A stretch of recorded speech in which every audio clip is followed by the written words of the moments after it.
할렐루야. 코로나의 위협 속에서도 더욱더 하나님과의 만남이 더 귀중하고 소중하기에 두려워하지 않고 평안 가운데 이 자리에 나오신 분들을 축복합니다. 그에 따르는 하나님께서 믿음을 보시고 하나님의 신령한 복으로 또 땅에 기름진 것으로 여러분들 균형 잡힌 신령한 복으로 여러분들을 채워주실 줄 믿습니다. 예수님은 다시 오십니다. 이 세상은 반드시 끝이 있습니다. 하나님께서는 오랫동안 기다리시지만 영원히 기다리신 분이 아닙니다. 반드시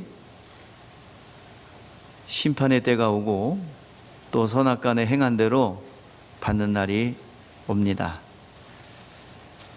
사람의 평가가 중요한 것이 아니라 사람이 어떤 평가를 하든 하나님과 나 사이에 어떤 관계가 형성되어 있느냐가 중요한 줄 압니다. 오늘 우리의 이제 재난의 징조들이 이렇게 많이 있고 또 현상들이 나타날 때 우리는 두려워할 것이 아니라 우리는 어떤 마음의 자세를 가지고 이러한 것을 종말을 향해서 달려가고 있는 이 세상, 그리고 그 증상들이 나타나는 그 자리에서 우리는 어떤 마음의 자세를 가져야 될지 말씀을 통해서 깨닫고 결단하시기를 바랍니다. 이스라엘 사람들은 성전에 대한 사랑과 애착이 굉장히 이루 말할 수 없어요. 하나님께서 이스라엘을 택하였습니다. 택하여서 그들을 광야로 가기 전에 시내산에서 약 11개월 20일 동안 머물러 있으면서 거룩한 백성, 구별된 백성으로서의 지침을 주십니다. 시내산에서 받은 것은 두 가지인데 십계명을 중심으로 한 율법입니다. 십계명을 기둥으로 해서 상법, 민법, 배상법, 그리고 오늘날 헌법의 기초가 되는 모든 법들을 제정해 주셨습니다.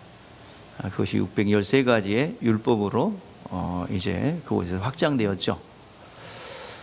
또 한 가지는 율법과 또 한 가지는 성막입니다. 하나님을 만나는 장소, 하나님을 섬기는 장소, 그곳에서 이 두 가지를 받아서 광야로 들어가게 되죠. 광야에 들어가면서 이 성전 안에서 하나님의 법대로 하나님을 섬기면서 그들은 계속 반복되는 것 같았지만 그들은 하나님이 약속하신, 아브라함에게 약속하신 그 땅, 그 여호와 이레를 준비하신 모리아산 가나안 땅을 향해서 가고 있는 것입니다. 이제 그들이 가나안 땅에 40년의 그 광야 생활을 마치고 믿음 있는 자들만 요단강을 건너서 가나안 땅에 들어가는데, 이제 모세는 그 그리던 땅에 들어가고 싶었지만 느보산에 머물러 있었고, 이제 모세의 뒤를 이어서 여호수아가 끌고 이제 요단강을 건너서 이제 가나안 땅, 그들이 사모하고 가고 싶어 했고 기다렸던 가나안 땅에 들어가게 되죠. 이제 여호수아가 이끌고 이제 점령에 들어갑니다. 그런데 그 땅에 문턱에서 못 들어간 사람이 있어요. 가진 소유와 식솔들 때문에 요단강 동편에서 머문 지파가 세 지파 있습니다. 므낫세 지파 중에서 반 지파, 그 다음에 루벤, 갓 지파가 그곳에 머물러요. 그리고 남자 장정만 전쟁에서 들어갑니다. 그런데 역사 속에서도 참으로 정확한 것은 그쪽 동쪽에서 머물러 있었던 사람들이 다 제일 먼저 멸망합니다. 제일 먼저 소멸돼요. 그리고 들어간 사람 중에서 땅을 분배받아요. 그래서 각 지파별로 분배받습니다. 그 중에서 들어가서 또 제외된 사람도 있어요. 가나안 땅에 들어가서 단지파 같은 경우는 이 블레셋 땅을 점령해야 되는데 철기 문화를 가져서 적군이 굉장히 강력해요. 그러니까 그 적을 점령하지 않고 저 헬몬산 밑에 있는 이제 그것을 쉽게 점령하고 그것을 단이라 이름을 짓습니다. 그래서 요한계시록에 보니까 영적은 영원한 유업 속에 단지파는 빠져버려요. 없어요. 그래서 요한계시록 7장에 보면은 12지파가 나오는데 레위 지파가 들어가고 그리고 단지파는 사라집니다. 정확한 하나님의 이제 상급이라고 볼 수 있어요. 자, 그래서 예루살렘 성전에 그들이 가나안 땅을 점령한 이유가 있습니다. 바로 성전을 세우는 거예요. 아브라함이 약속한 대적의 문을 취할 자가 올 것이고 대속자가 준비된 그 모리아산에다가 성전을 세우는 것이었습니다. 다윗이 성전을 세우고자 했지만은 다윗은 피를 많이 흘렸기 때문에 성전 세우는 걸 허락지 않고 그의 아들 준비만 다 해놓고 그의 아들 솔로몬이 성전을 세우게 되죠. 바로 솔로몬은 회개하여 얻은 아들입니다. 그래서 부모의 사랑을 받은 솔로몬이 성전을 짓게 되죠. 이제 성전을 얼마나 아름답고 준비를 잘 해놨든지 다 지어놓고 하나님도 흡족할 만큼 칭찬을 하셨어요. 하나님께서도 흡족해 하셨습니다. 그때부터 이스라엘은 성전 중심의 신앙 생활을 합니다. 근데 이제 정착하고 또 모든 것을 갖추게 되자 그들이 점점 종교화되면서 성전의 본래 기능을 상실하게 되죠. 그래서 성전이 이제 파괴가 됩니다. 성전의 본질이 흐려지고 이제 느부갓네살 왕이 쳐들어와서 아주 성전을 완전히 파괴해버려요. 원래는 그렇게 파괴하려고 온 게 아닌데 하도 저항을 하고 느부갓네살의 바벨론 왕 느부갓네살의 자존심을 건드려놔요. 그래가지고 애굽으로 도망간 사람들까지, 애굽엔 원래 침략하지 않기로 했는데 이제 저항을 하다가 애굽 땅으로 도망가니까 애굽까지 쳐들어 내려가서 애굽 왕궁을 점령하고 그들을 다 죽여요. 그리고 예루살렘 성전에 금칠해 놓은 거 다 긁어가고 싹 없애버립니다. 완전히 파괴가 됐어요. 그리고 그들은 하나님이 정한 복역의 때 70년을 바벨론에 포로로 잡혀가서 그들은 이제 노역을 하게 되는데 그들이 이제 그곳에서 에레미야의 외침을 다시 들어요. 진짜 선지자는 에레미야였구나.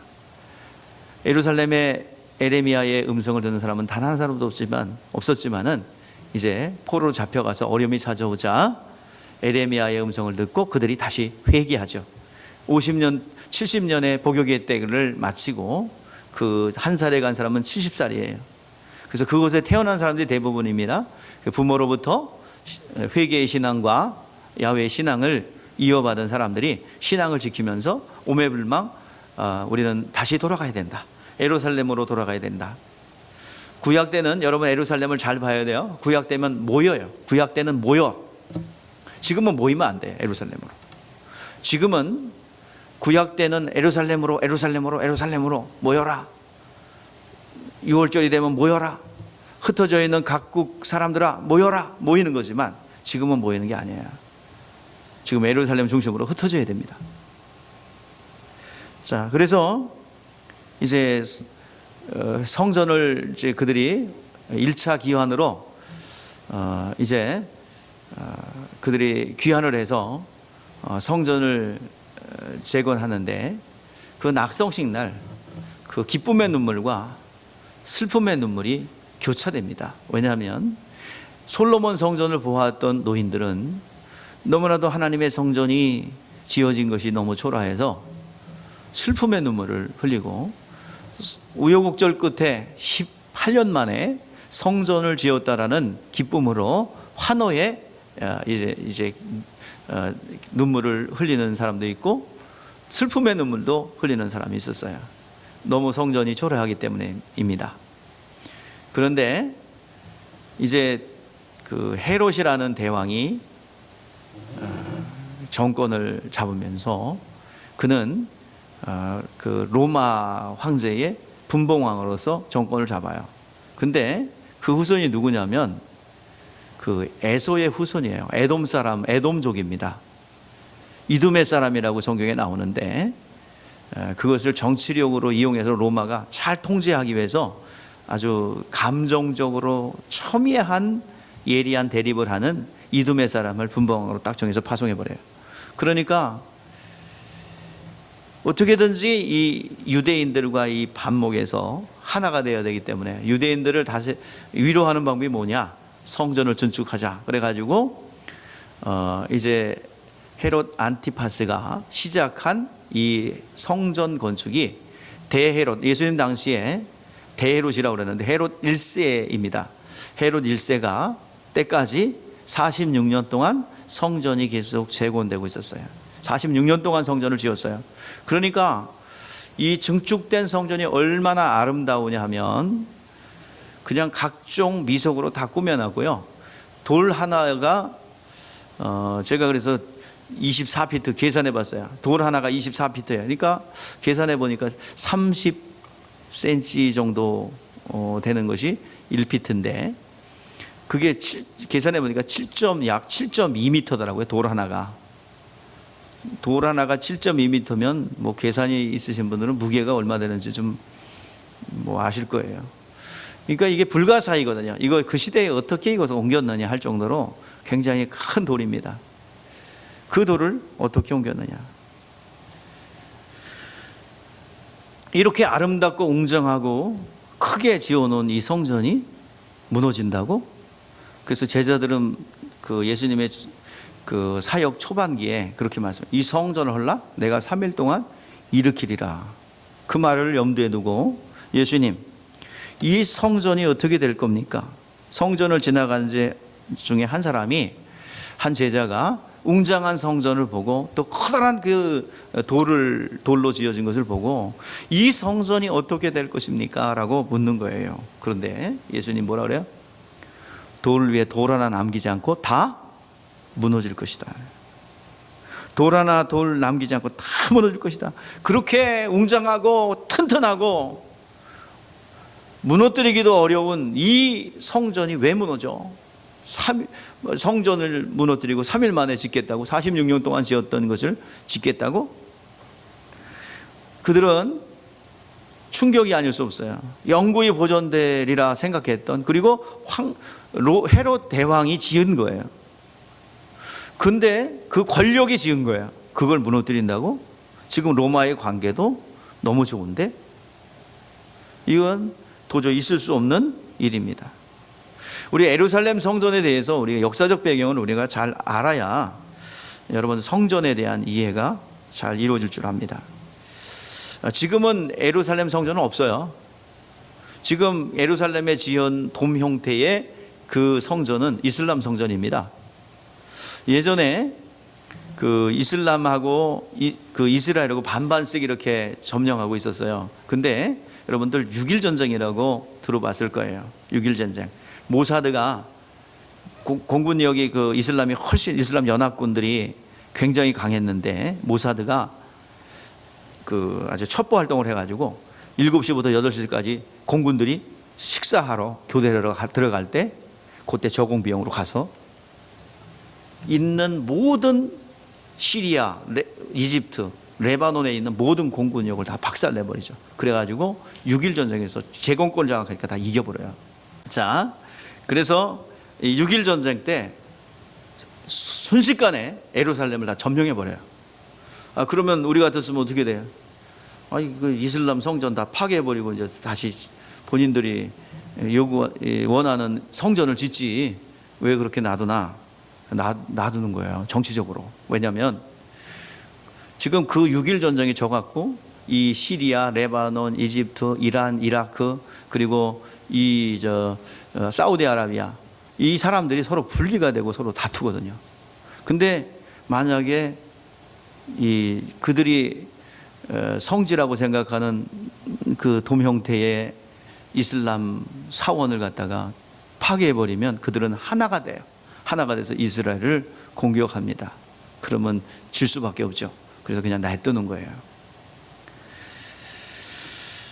이 예루살렘이 지금 현재 그렇고요. 그리고 역사 속에서 예루살렘 평화가 준비되었다라고 하는 이름을 이레살렘인데 평화롭지 않아요. 그것은 지정학적 위치에 놓여 있습니다. 패권이 바뀔 때마다 전쟁이 일어났어요. 예루살렘은 계속 전쟁터가 되었어요. 어찌 보면은 우리나라가 좀 이스라엘 역사와 지리와 좀 비슷하죠. 우리나라 역사에도 이 동아시아의 패권이 바뀔 때마다 우리나라는 전쟁에 휘말렸어요. 원나라가 저기죠. 몽골족이 중국을 점령한 적이 있어요. 이제 한족인 명이 이제 원나라를 밀어내고 그걸 뭐라 그러냐면 원명교책이라고 그래요. 그때 우리나라 고려 말이었는데 공민한테 흉노족이라는 사람들이 4만 명이 쳐내려왔어요. 근데 그 지독해요. 그 원나라 그 추격을 피해가지고 농사짓던 그 한족들이 흉노족.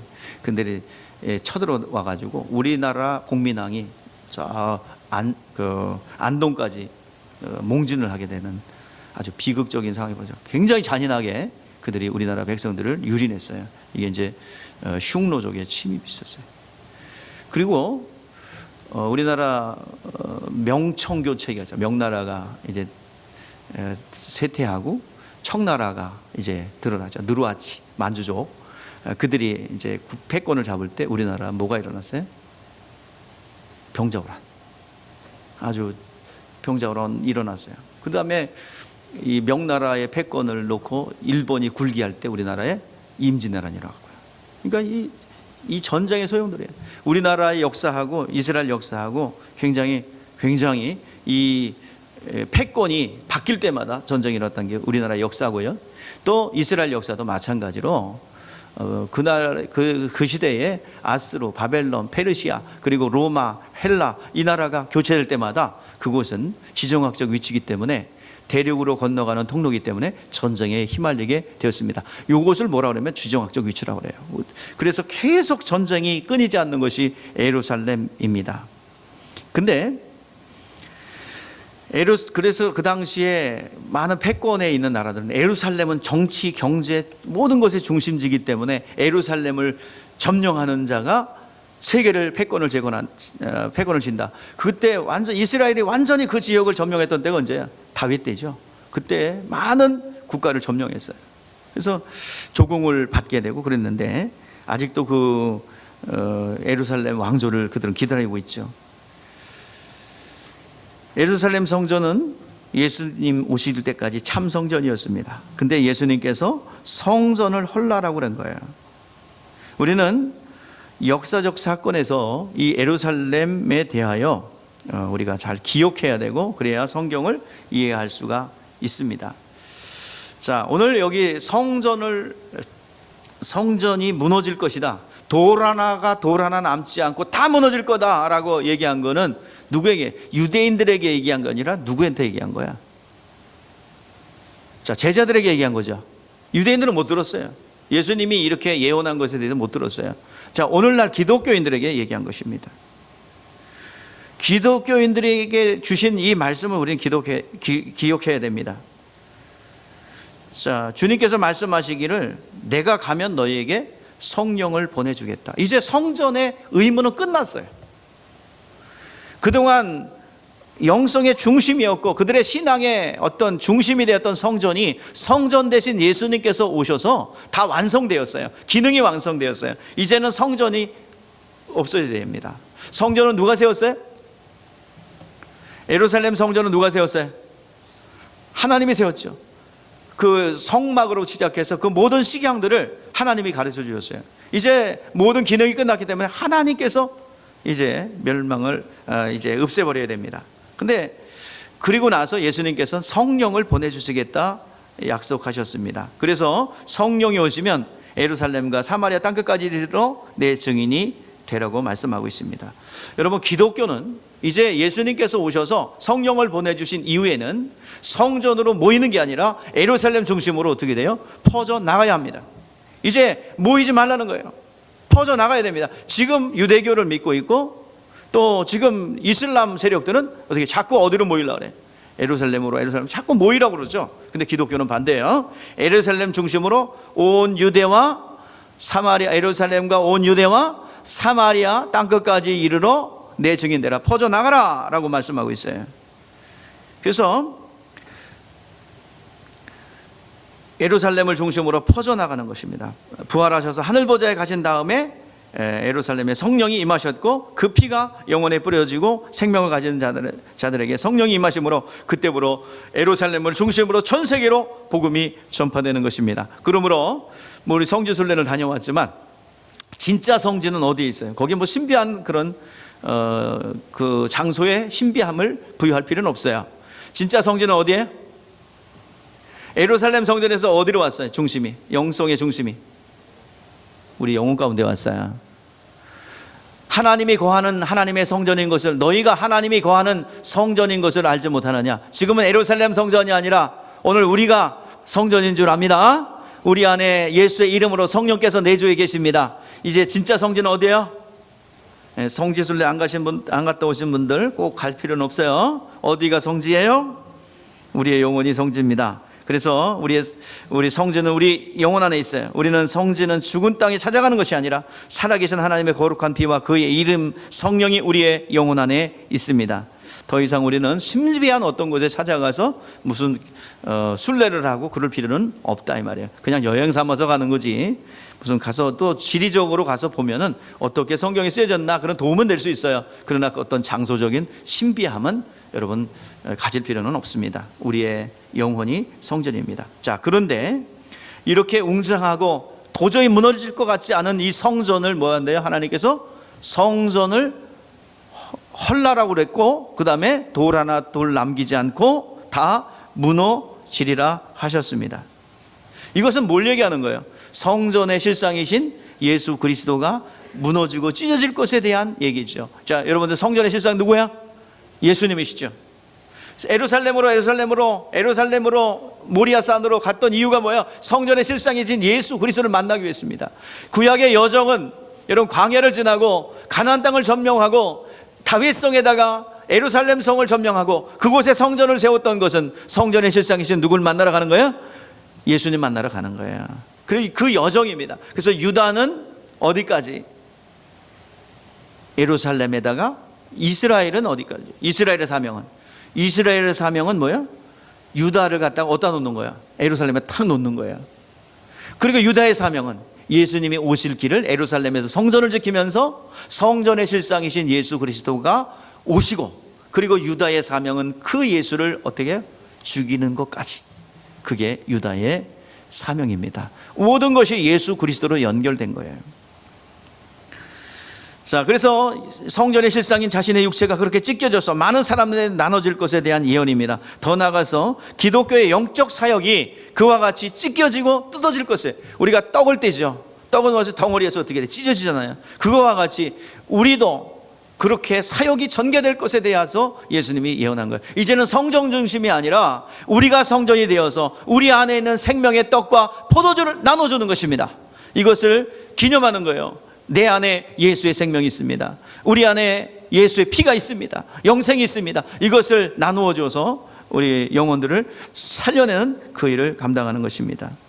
자, 주님께서 예루살렘 성전이 무너질 것이다 했습니다. 이 성전이 인간이 만든 최고의 영광이요, 최고의 작품이에요. 이 권력자가 많은 비용을 들여서 만들어 놓은 웅장한 성전입니다. 근데 그것이 무너진다 했어요. 이것은 과거 바벨탑을 무너뜨린 것과 같습니다. 과거의 바벨탑이 하나님에 의해서 무너진 것 같이 예루살렘 성전이 무너지는 것은 하나님이 무너뜨린 거예요. 이스라엘에 있어서 예루살렘 성전은 하나의 우상이 되었습니다. 그것을 지나치게 숭배하다 보니 하나님에 대한 신앙이 사라졌어요. 예루살렘은 정치의 신앙의 중심지로서 유대인들의 우상이 되었기 때문에 결국에 하나님께서 이것을 다 무너뜨리는 거예요. 예루살렘이 성역화되고 섬기고 우상시하는 것은 바벨탑을 쌓는 것 같습니다. 그래서 주님은 예루살렘 성의 멸망에 대한 예언의 두 가지 의미를 내포하고 있습니다. 첫 번째는 뭐예요? 두 가지 의미. 예루살렘 성이 무너질 것이다. 돌 하나 남기지 않고 다 무너질 거다. 이것은 뭐예요? 예수님께서 자기의 육체가 그렇게 찢어지고 무너질 것에 대한 예언이고, 두 번째는 실질적으로 티투스 장군이 와서 완전히 초토화시킵니다. 이 두 가지 의미예요. 첫 번째는 영적 의미. 자, 이거 핵심을 잘 잡으세요. 첫 번째는 무슨 의미? 영적 의미예요. 두 번째는 뭐예요? 역사적 사실이에요.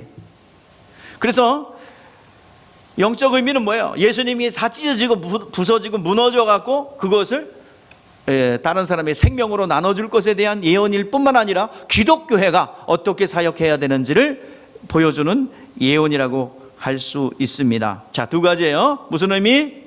영적 의미와 역사적 사실입니다. 자, 이제 성전된 예수님이 완전히 부서져서 돌 위에 돌 하나 남지 않고 완전히 파괴되어서 모든 인류를 위한 신앙의 양식으로 나눠주겠다는 것입니다.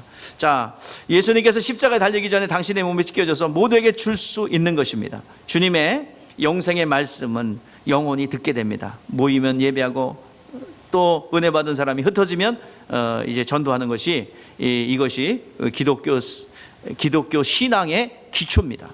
해야 될 일이에요. 자, 전도한다는 것은 입으로 예수 믿으세요, 예수 믿으세요. 그게 전부가 아닙니다. 여러분 분명하게 아셔야 돼요. 전도는 인류가 언제 돌아왔어요? 자, 다 한결같이 모든 예수를 만난 이들이 환영했습니까? 어떻게 했어요? 처음에는 먹을 것 때문에 예수님 따라다니다가 자기의 기대에 벗어나자 어떻게 됐어요? 폭도로 변해갖고 예수를 못 박으라 이 배신자, 우리가 기대했던 메시아가 아니네, 다 손가락질하며. 예수님은 최고의 정점이 마태복음 16장 16절이에요. 그때 이후에 계속 내려가서 사람들이 급기야는 십자가에 못 박게 되는 상황까지 벌어지게 됩니다. 다 한결같이 예수를 저주하며 십자가에 못 박이라, 바라바와 예수를 누굴 살려줄까, 바라바라 외치면서 예수를 십자가에 못 박으라고 그 폭도의 무리들이 계속 외칩니다. 그리고 예수님 죽으셨어요. 예수님 십자가에 달려 처참하게 죽으셨습니다. 그런데 죽고 난 이후에 인류는 한 사람, 두 사람 예수의 품으로 돌아왔습니다. 이게 바로 기독교예요. 기독교 전도예요. 예수님께서 우리를 파송하시면서 뭐예요? 양을 이리 가운데 보낸 것 같다. 여러분, 양이 이리 가운데 가면 남는 게 뭐예요? 뼈 조각. 다 뼈는 으스러지고 고기는 뜯겨지고 완전히 처참한 상황만 남습니다. 근데 그 안에 있는 생명 찢기고 뜯겨서, 그래서 결국에는 그 이리를 구원해내요. 새들이 와서 쪼아 먹다가 큰 나무가 되면 그 새들이 깃드는 것처럼 오늘 우리는 이러한 십자가의 이 죽으심이 우리 교회에 있어야 될 전도인 줄 압니다. 이것이 전도입니다. 우리는 날에 속한 자가 아니에요. 육신에 속해 있고 이 세상에 날에 속해 있는 교회가 있지만 우리의 영혼은 날에 속한 자가 아닙니다. 구약 창세기에 보면은 6일 동안 하나님께서 창조하셨고 7일째 되는 날 안식하셨습니다. 날에 계속 반복이 이루어져요. 그런데 우리는 그 날에 속한 자들이 아닙니다. 7일째 되는 날이 안식일 날인데 안식 후 다음 날이 존재합니다. 그게 뭐예요? 8일째 되는 날. 수장절 마지막 8일째 되는 날 성회로 지킨다고 그랬어요. 바로 우리는 날에 속한 자가 아닙니다. 우리는 안식 후 첫날 8일째 되는 날 우리는 속한 자들입니다. 영적인 육에 속해 있지만 날에 속해 있지만 우리의 육신은 그렇지만 우리는 영에 속한 자들입니다. 그래서 우리는 8일째 되는 날, 9일째 되는 날 없어요. 영적인 생활에서 이제 8일째 되는 날 속한 거예요. 그래서 멋있는 제목도 나올 것 같죠. 8일째 되는 날. 뭐가 좀 나올 것 같아요. 그래서 머리 좋은 사람들 뭐 좀 만들어 내봐요. 8일째 되는 날입니다. 우리는 8일째 속한 자들이에요. 그러니까 날에 속한 자가 아니라 영에 속한 자들입니다. 초월적인 날이에요. 그래서 오늘 주일의 날은, 오늘 시간, 이 날은 영적인 날입니다. 오늘 시간 새로운 날이에요. 부활을 기념하는 날이에요. 부활을 경험하는 날이에요. 생명을 경험하는 날입니다. 우리는 영에 속한 자들입니다. 그게 8일째 되는 날이에요. 오늘 시간 예수 믿는 우리들, 이제 6일 동안 하나님과 사귐을 가지고 하나님의 사랑을 받고 위로를 받고 기도하면서 하나님의 대화를 할 수 있고, 이 8일에 속한 자들입니다. 자, 그러면 이 예수님께서 완전히 무너질 것이다. 그래서 무너져가지고 영적 의미는 다 이렇게 성전이 무너진 것 같이 다 나눠줘서 생명이 될 것이고, 기독교회도 그렇게 다 찢어지고 뜯어져서 다 나눠줘야 돼요. 그래서 그 뜯어지고 나눠질 때, 찢겨질 때 생명이 나가는 거예요. 내가 보니까 내가 죽어야 영혼 살더라고요. 죽어야 살더라고요. 여러분, 양을 이리떼게 보내시니까 뜯어먹이면 뜯어먹히지 않고 내가 이렇게 되니까 영혼이들이 안 세워지는 거예요.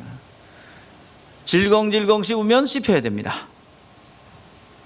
예수님은 한 번도 저항한 적이 없어요. 그러나 승리하셨어요. 다 구원해냈어요. 이렇게 안 돼서 저도 이 말씀을 가지고 나오면서도 많은 주마등처럼 스쳐가는 사람들이 있었어요. 아이고, 내가 그 질겅질겅 씹을 때 그냥 가만히 있어야 되는데 그냥 내가 반발해서 튀어나왔구나. 그 입을 벌리고 내가 스스로 입을 벌리고 그거 내가 나왔구나. 그래서 그 영혼 안 살아졌구나. 저도 결단했어요. 양을 이리 가운데 보내셨으니 이제는 질겅질겅 그냥 먹혀야 되겠구나. 그래야 영원히 살아가는다. 우리 다시 한번 우리 공동체가 영적으로 영성이 다시 한번 한 단계 올라가기를 바랍니다. 여러분들 막 뺏어가려고 그럴 때 그냥 주셔요. 하나님이 축복하면 되니까요.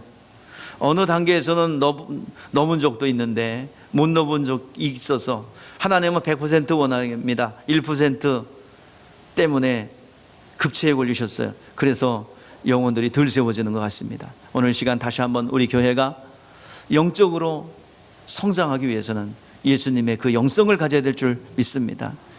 우리 시간 전도는 다른 게 아니라 먹히는 거다. 질겅질겅 뜯어물으면 뜯는 대로 그대로 생명을 유지한다면 그 영혼들을 살려낼 줄 믿습니다. 이게 성전을 무너뜨린 예수님의 영적 의미입니다. 그런 영성을 갖기를 주님은 축복합니다. 두 번째는 역사적 사실입니다. 두 번째, 역사적 실제를 가지고 있는 예언입니다. 돌 하나 돌을 위에 남기지 않고 다 무너뜨리라. 이것은 AD 70년에 로마의 장수 티투스라는 장군이 예루살렘 성벽을 쳐들어왔어요. 근데 분명히 성경의 경고에는 어떤 가증한 것이 서거든 모이지 말고 다 산으로 도망가라고 그랬어요. 근데 산으로 도망가라고 그랬는데 안 들어. 야, 우리 저항하자. 우리 저 로마 정권과 한번 붙어보자. 그래가지고 막 모여요, 사람들이. 명절에 때. 그래가지고 예루살렘 성에 수용 인원이 5만 명에서 10만 명이 수용 인원이에요. 그 당시에. 근데 그곳에 200만, 300만이 모여요. 왜? 저항하려고. 그러면 티투스가 짱구예요? 그거 갖다 200만하고 진짜 붙게? 뭐예요? 포위하니까.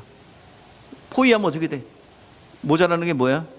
식량, 물. 완전히 포위를 해가지고 말려 죽여요. 그래가지고 점령에 들어갔는데, 원래는 그 예루살렘 성을 그렇게 파괴하려고 안 그랬어요. 근데 가서 딱 들어가 보니까 너무 처참해요. 200만 300만이 막 썩어서 막 뒹굴고, 뭐 한번 생각해 보세요. 조그만 그 성 안에 도시에 200만 300만이 엉켜서 죽었는데 너무 처참하니까 안 되겠다. 이걸 치울 수가 없어. 불태워버려요. 그리고 그 성벽, 견고한 성벽을 무너뜨리는데 너무 견고해서 무너뜨리기가 어려워요. 그래서 무너뜨리다 서쪽은 남겨놔. 그게 무슨 벽이에요? 남아있어. 여러분 가서 사진 찍었잖아요. 저 납비하고 얘기하는데 안 통했는데 막 어떻게 해다가 전화번호 받는데 할지도 몰라. 카톡 그렇게 했는데 납비하고 이렇게 그래가지고 뭐라고 말 붙였더니 뭐라고 그랬는데 아니야, 콩글리시도 아니고 이거는 히글리시도 아니고 하여튼 무슨 했어요. 그래서 얘기를 하고 사진 찍고 그래 왔는데 아무튼 통곡에 의해서 막 통곡합니다. 그래서 이 티투스 장군이 무너뜨리다가 우리가 이렇게 이 견고한 성을 점령했어. 그러니까 서쪽 벽 남겨놓고 이런 견고한 성을 우리가 깨뜨렸다 기념하기 위해서 힘들기도 하고 그러니까 탁 남겨놓은 통곡의 벽을. 예루살렘을 멸망할 때 유대인들은 못 들었어요. 멸망할 거라는 거 못 들었습니다. 근데 모이지 말라는데 모여가지고 그렇게 처참하게 그래가지고 완전히 초토화시키고 무너뜨렸어요. 이제 성전을 음란히 섬기는 것 때문에 하나님께서 이제 성전을 무너뜨렸고, 성전이 완성되었기 때문에 주님께서는 역사적, 그러니까 성전이 무너뜨리라 그 말은 영적인 의미고, 두 번째는 역사적 의미를 가지고 있습니다. 그렇다면 오늘 마지막 때는 분명히 옵니다. 예수님 다시 오세요. 이 세상의 종말은 옵니다. 그 언제냐? 언제예요? 몇 월 며칠 그러면 저는 이단되는 거예요. 자, 근데 언제 오신대요? 누구도 알 수 없어. 그러나 징조는 나온다고 그랬죠. 자, 마태복음 24장과 마가복음 13장은 종말장이라 볼 수 있습니다. 자, 우리 한번 본문 말씀에서 5절 6절 한번 읽어보게요. 시작. 예수께서 이르시되 너희 사람이 미혹받지 않도록 주의하라. 많은 사람이 내 이름으로 와서 이르되 내가 그러하여 많은 사람을 미혹하리라. 자, 그 때와 징조, 이 성이 무너뜨리라, 종말이 올 것이다 라고 말씀하셨는데, 그 징조에 대해서 제자들이 묻자 답을 주시는 거예요. 첫 번째는 미혹하는 이가 많이 있다고 했어요. 적그리스도가 많이 생긴다고 말하고 있습니다. 자, 이렇게 적그리스도가 많이 나와서 불안하고 좀 두려운 마음이 들 수도 있죠. 그런데 여러분, 반드시 성령을 받고 진리를 알면 어떤 것에도 미혹되지 않습니다. 그냥 알아버려요. 영적으로, 본능적으로. 데살로니가 후서 2장 8절 말씀에 그렇게 나와있네요. 그때 불법한 자가 나타나니 주 예수께서 그 입의 기운으로 그를 죽이시고 강림하여 나타나심으로 패하리라. 예수님이 재림하시면 그때 적그리스도는 더 이상 존재하지 않습니다. 제일 먼저 심판하시는 것이 적그리스도예요. 그래서 없애버려요. 그렇기 때문에 예수님이 나타났는데 여기 있다 저기 있다 하지 말라는. 그러니까 우리는 예수님 오실 때까지 어떻게 준비해야 되겠어요? 자, 성령 받고 진리로 무장하면 어떤 미혹이 온다 할지라도 웃기고 있네, 네가 메시아야? 제일 먼저 우리 예수님께서 그 적그리스도를 심판하신다고 그랬습니다. 자, 요한계시록 19장 20절의 말씀에 보니까 뭐라고 그랬어요? 자, 읽어볼까요? 시작. 짐승이 잡히고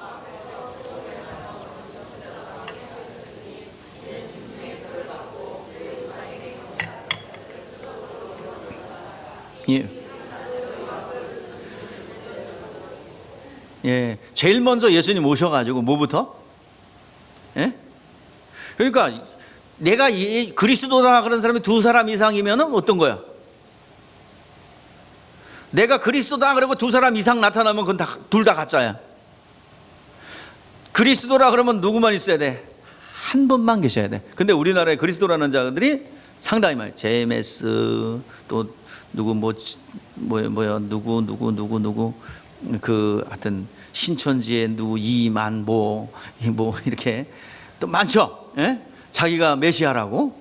그 두 사람 이상이면은 어떻게 돼? 둘 다 가짜예요. 왜냐면 진짜 예수님 그리스도 나타나면 하나는 완전히 제일 먼저 지옥불에 집어넣는 게 누구예요? 그 적그리스도예요. 그러니까 두 사람 이상 나타나면 다 뭐다? 가짜다. 진짜가 나타나면 가짜는 반드시 불구덩이에 들어갈 수밖에 없고 제일 먼저 제압하는 겁니다. 자, 두 번째는 뭐야? 난리의 소문이 난다 그랬습니다. 난리의 소문이 난다.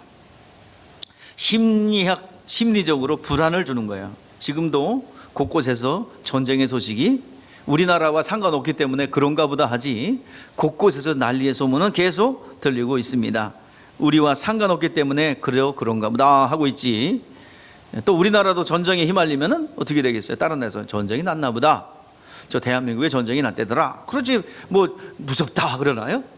전쟁과 난리의 소문, 지금도 전쟁은 어느 곳에서 일어나고 있습니다. 계속되고 있어요. 끊이지 않습니다. 전쟁의 소문이 이어질 것이죠. 세 번째는 민족과 민족이 서로를 대적하다. 이게 무슨 말이야? 민족주의입니다.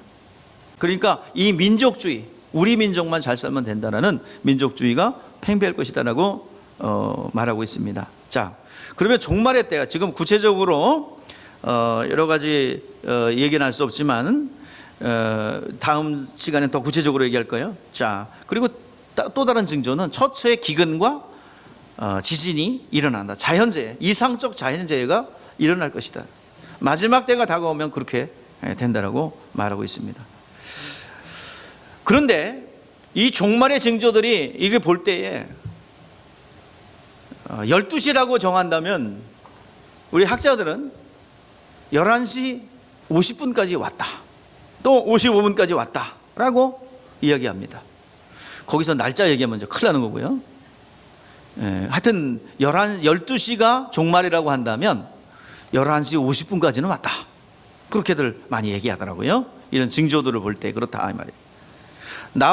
때와 시기는 정확히 알 수 없지만 그러면 여러분들 이 말 하니까 갑자기 두려운 마음이 드나요? 그 두려워하면 안 돼요. 두려워하지 않길 바랍니다. 주님께서 하시는 말씀, 자, 데살로니가후서 2장 1절에서 8절 말씀 읽어보세요. 다 같이 길지만 우리 여러분 두려워하지 말고 마지막 때가 다가와도 우리 기독교인들은 두려워하지 말아야 합니다. 이 말씀으로 위로받으시고 이 말씀으로 붙잡으시기를 바랍니다. 시작. 형제들아, 우리가 너희에게 구하는 것은 우리 주 예수 그리스도의 강림하심과 우리가 그 앞에 모임에 관하여 영어로나 또는 말로나 또는 우리에게 받았다 하는 편지로나 주의 날이 이르렀다고 해서 쉽게 마음이 흔들리거나 두려워하거나 하지 말아야 할 것이니라. 여러분들 저 여기서 보세요. 내일 종말이 와도 사과나무를 심어야 됩니다. 아시겠죠? 열심히 충성해야 됩니다. 괜히 하얀 옷 입고 들어가갖고 막 그러면서 재산 갖다 다 하지 말고 가만히 가지고 있고 여러분들 그냥 정상적인 생활 하셔야 돼요. 괜히 누구한테 갖다 주지 말고요. 자, 계속 이어서요. 누가 어떻게 하여도 너희가 미혹받지 말라. 먼저 배교하는 일이 있고 저 불법의 사람 곧 멸망의 아들이 나타나기 전에 그날에 이르지 아니하리니 그는 대적하는 자라 신이라고 불리는 모든 사랑과 숭배함을 받을 것에 대항하여 그 위에 자기를 높이고 하나님의 성전에 앉아 자기를 하나님이라고 내세우느니라. 내가 너희와 함께 있을 때에 이런 일이 너희에게 말한 것을 기억하지 못하느냐. 너희는 지금 그로 하여금 그때에 나타나게 하려 막는 것이 있는 것이 아니니 불법의 비밀은 이미 활동하였으나 지금은 그것을 막을 자가 있어 그 중에 옮겨질 때까지 하리라. 그때 불법한 자가 나타나 주 예수께서 그의 입의 기운으로 그를 죽이시고 강림하시며 패하시리라. 아멘. 두려워하지 말고 여러분 성령 충만하고 진리의 말씀에 거하시기를 바랍니다. 어떻게 된다고 동심하지 말라, 주의하라 라고 말씀하고 있어요. 우리는 진리의 말씀 아래 근거로 정상적인 생활하시면 됩니다. 하나님께서 지키시고 보호하여 주실 줄 믿습니다.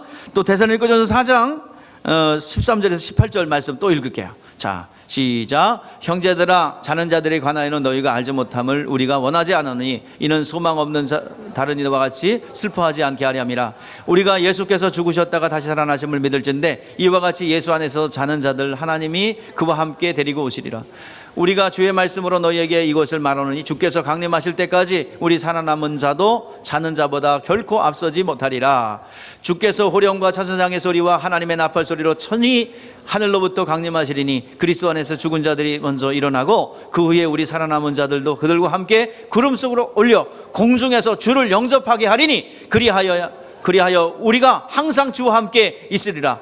그러므로 이러한 말로 서로 위로하라. 종말이 찾아온다 할지라도 두려워하지 말라는 거예요. 오늘 시간 하나님께서 여러분들 지키시고 보호해 주겠다고 말씀하고 있습니다. 노아의 홍수 때 노아의 가족을 보호하셨어요. 소돔과 고모라 땅을 심판할 때 하나님의 사람들을 꺼내냈습니다. 하나님께서 여러분들 이 세상이 대환란으로 다 전쟁에 휘말려 인류가 다 죽을 때 우리는 어린 양 혼인잔치 공중으로 우리는 들림을 받을 줄 믿습니다. 이건 정상적인 우리의 신앙이에요. 우리의 믿음이에요. 그리고 하나님의 약속입니다. 이 세상은 아무리 뒤집어지고 이 세상이 불구덩이에 휩싸여도 우리를 보호하시겠다 약속하고 있는 것입니다. 오늘 시간 우리 아무리 세상의 종말이 와도 오늘도 진짜 누구처럼 사과나무를 심기를 주의 이름으로 축복합니다. 동요하지 말고 정상적으로 학교 가시고 정상적으로 예배하시고 어떤 엉뚱한 곳에 가지 않기를 주의 이름으로 축복합니다. 그러면 우리 교회가 어떤 상황에 놓여 있는가? 어떤 지금 지경에 우리가 있는가? 왜 그렇게 여러분 교회를 못 잡아먹어서 안달을 하며 또 불교, 이슬람교, 그리고 캐토릭, 이들은 서로 교리가 다르고 추구하는 목적이 다름에도 불구하고 대연합을 하여 왜 기독교를 그렇게 비난하고 그렇게 목사들을 못 잡아먹어서 안달이 났을까? 왜 그러니까 또 목사들 비판하니까 또 기독교 내에서 그렇지, 우리 목사님은 괜찮은가? 그러면서 여기 꼴뚜기 뛰니까 왜 망둥이 뛰냐고요. 시동심하지 않기를 바랍니다. 자, 우리 현재 교회가 처한 상태를 한번 보십시다. 요한계시록 12장 13절 17절 읽을 게 많아서 좀 긴데요. 자, 시작. 용이 자기와 땅에 내쫓긴 것을 보고 남자들의 낳은 여자를 박해하는지라 그 여자가 큰 독수리 두 날개를 받아 광야로 자기 곳으로 나가서 거기서 그 뱀을 낯을 피하여 한 떼와 두 떼를 반 떼를 양육받으며 여자 뒤에서 뱀이 그 입으로 물을 강같이 토하여 여자의 물에서 떠내려가게 하는도다. 땅이 여자를 도와준 그 입을 벌려 용의 입에서 토한 강물을 삼키니, 자, 용이 여자에게 분유하여 돌아가서 그 여자의 남은 자손 곧 하나님의 계명을 지키며 예수의 증거를 가진 자들과 더불어 싸우려고 모대. 자, 심히 분노했고 용이요, 용이 마귀죠. 마귀가 여자는 여기서 교회를 얘기합니다. 교회와 싸우기 위해서 바닷가 모래 위에 서 있더라. 이제 접전을 하고 있다 이 말이에요. 지금 커다란 접전을 하고 있는 것이 영적 상태입니다. 자, 요한계시록 20장 4절 6절 다시 한번 읽게요. 시작. 또 내가 보좌를 보니 거기 앉아있는 자들이 있어 심판하는 권세를 받았더라.